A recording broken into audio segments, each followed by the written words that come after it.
So how are we going to measure all these different things? So one test that we like is the total nutrient digestion test. It's a measure of your soil's net worth and when it comes to all your nutrients. This is taking a very strong acid, even stronger than a normal soil test, and just taking all those nutrients and getting all those nutrients out there. We run it through Regen Ag Lab. That's who we run our Haney test through, and actually the biome test too.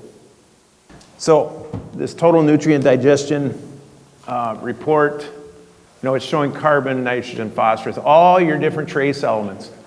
But look at your nutrients per pound, your pounds per acre. I mean, there's a tremendous amount of nutrients out there.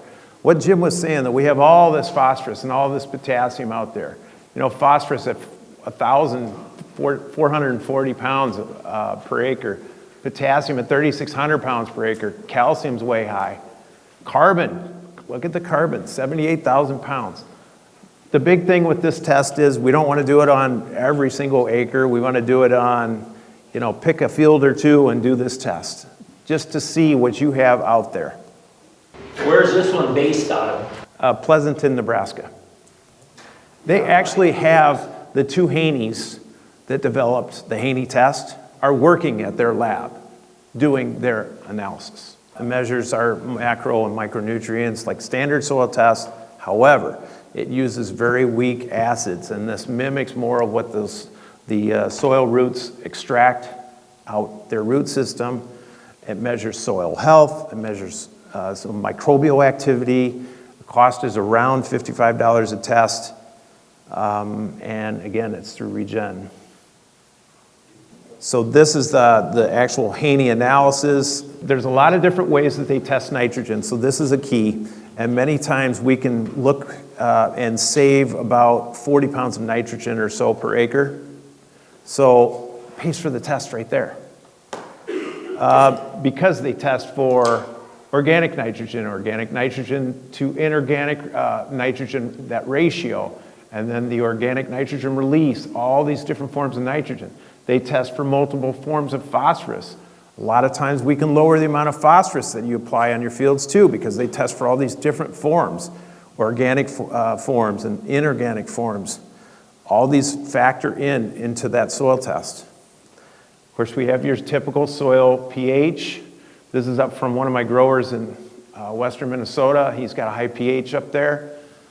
He's got a decent organic matter, 3.9, potassium, calcium, magnesium, all these different ones. Let's move down here. This is soil respiration. This is actually measuring how that soil respires, and the more that respiration is, the higher the biological activity. They measure organic carbon is right here. MAC, microbially active carbon, is right here, and actually we're going to get into this a little bit more as we move on. Okay, we're going to focus on potassium. So in this example, he was using turkey litter. He was using 5 tons of turkey litter. So our potassium is at 52 parts per million, which seems low compared to a normal soil test. But you need to take that number times 2.5 to be equivalent to a normal soil test. So it's actually around 130 parts per million. He was getting plenty of potassium through his turkey litter, so we didn't have to apply any more. We're going to move on to phosphorus. That one, we had high phosphorus levels. So this is on an irrigated field. He has been applying soft rock every other year. Every other year that he doesn't apply the soft rock, he applies turkey litter because he's right by the turkey barns. And it's actually a lot cheaper than using commercial fertilizer, and it's a better product. So our phosphorus levels are at 57.8, but we also measure this inorganic phosphorus. And look at right here, 132 pounds per 0.9 of available phosphorus. Tremendous amount. So he didn't need any phosphorus. Now, on a typical soil test, your phosphorus levels many times are actually lower than that. So trace elements, all the different trace elements, the only one they don't have is boron. But they've got zinc, manganese, iron, copper, aluminum, sulfur. The zinc, you want to take that zinc number times 4 to get an actual, like a normal soil test. that you're used to. So that would be about a 3.04 parts per million. Manganese, we take that number times 1.3, so it's about 2 parts per million manganese. We're low on that. We're low on copper. Take that 0.1 times 4, and you get 40 parts per million. Iron, we are at 28. Take that times a half, so it's actually less. And then boron. A lot of times I'll see boron levels are low. I recommend boron. Trying to get boron out there, and most of the growers I work with, because we are low. And boron is important for reproduction, especially in corn, soybeans. You have to have calcium and you have to have boron. You have to have both to have good reproduction. We want to pull tissue tests too to confirm all these as well during the season. Soil respiration, I mentioned this earlier. This level is at 70, and that's rated above average. Those levels are about 71 to 100. So he has good potential for microbial activity. We have a moderate N credit from that soil respiration. Can't typically reduce N application rates. So here's another way that we can reduce nitrogen. So University of Illinois did a study back 4 or 5 years ago. I don't remember when it was. And they have the Morrill plots. The Morrill plots are the longest running corn on corn in the US, and I think it's second in the world to Rothamsted. But what they found is the more nitrogen they apply, the lower their carbon went down in their soil, their organic carbon, their organic matter. So it definitely behooves us to put on less nitrogen so that we don't take as much carbon away from our soils. There's that carbon talk again. Organic carbon, this is actually water extractable organic carbon. It's listed as organic carbon on the soil test. Levels are 100 to 300, so that's normal. Inputs like manure, compost, cover crops, all can increase this carbon and increase our water extractable carbon. Microbially active carbon, that's listed as MAC on here. It's 41%, and that is a little lower than what we'd like.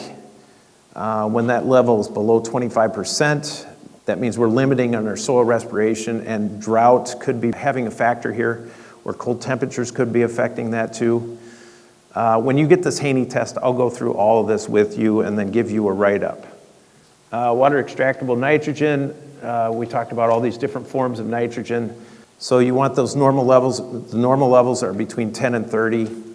When you take that number times 2, it's part of a 6-inch sample, so your normal soil sample is about 6 inches deep.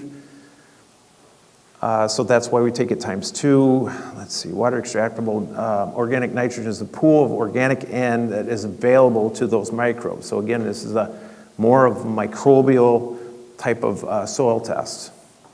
It also represents amino acids and proteins and measures the amount of protein that is available to those microbes.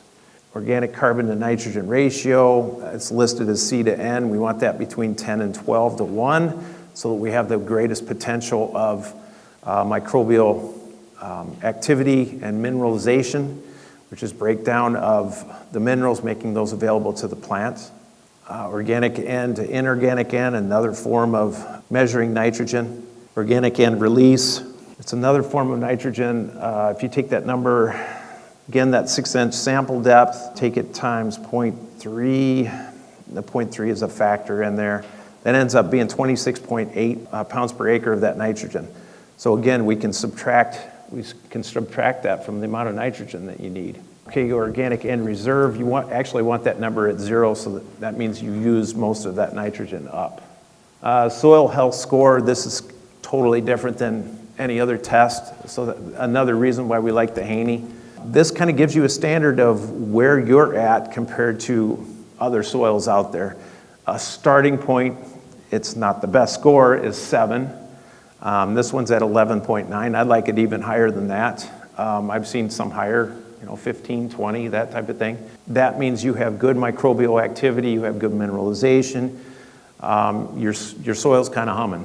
So that's kind of what that means. And then it does have a cover crop recommendation based on all these different parameters.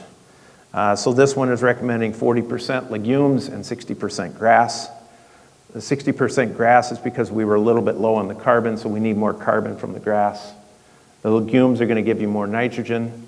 And then we already mentioned the pH and the organic matter. And then here's the different products that we offer. We've talked about soft rock phosphate, elemental sulfur. We like to use elemental sulfur, especially in high pH soils, because it will acidify that soil and bring that soil down. It's also a slower release sulfur, so we can build sulfur up in our soils as well.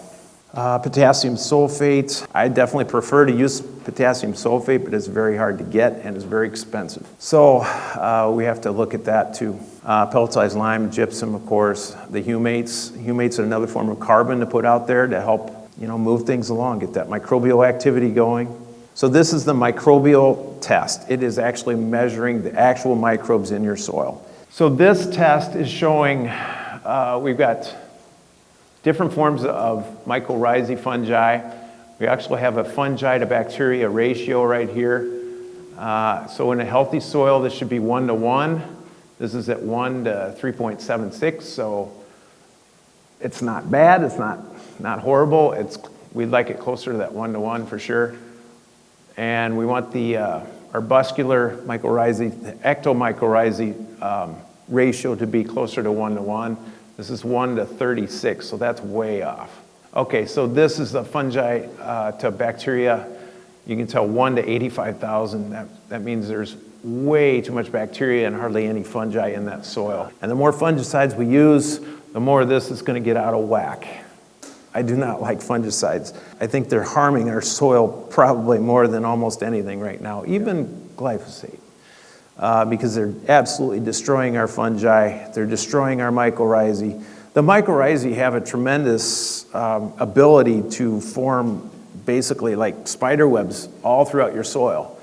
And they move nutrients, especially phosphorus and water, to your plant, to your soil, all over. And then in turn, the soil will feed the mycorrhizae, and the mycorrhizae feed the soil and feed the plant. It's all a symbiotic relationship. They all feed each other. And if we go out there fungicides and blast everything, we're killing all of that off. If you could order your corn without neonicotinoid insecticides too, that would be good, right, Mike?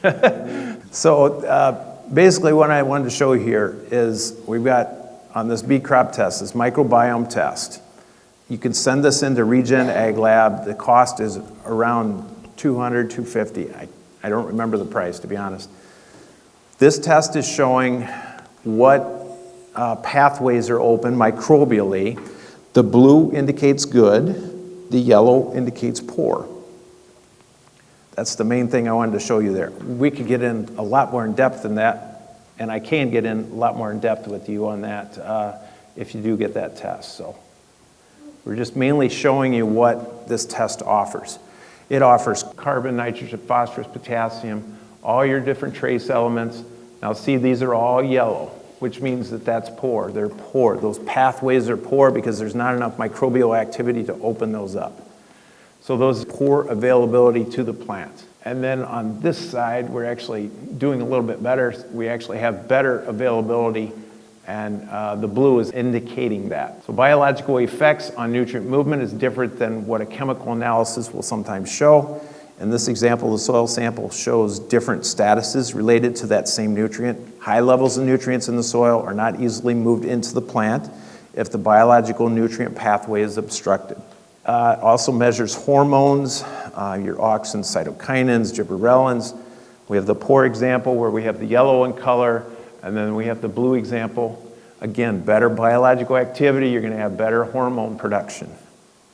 The hormones are going to control a lot of it. Could be growth, could be reproduction. Different hormones do different things. Stress adaptation, how does that plant respond? How does that soil respond to stress? Again, the blue side, we're doing pretty good with all these different tolerances. And the yellow side, we're doing much poorer. So in a drought situation or in a flooding situation, how is that soil going to respond? That's basically what it's telling you. We're using the Haney soil test to really give us true numbers. We measure nitrogen in 6 different ways. And we said all along that the microbes are really the foundation of everything. So if we can figure out what we got in our soil, and now we can start correcting and making those nutrients available because they're there, and we don't need to buy more. What I would do is pick a field and get started and try it and learn from it. If you never take the step outside the door, you're never going to learn on any of this stuff. So you have to take the initiative, and I think Dennis has a great background, and we have a lot of support coalition partners that can help.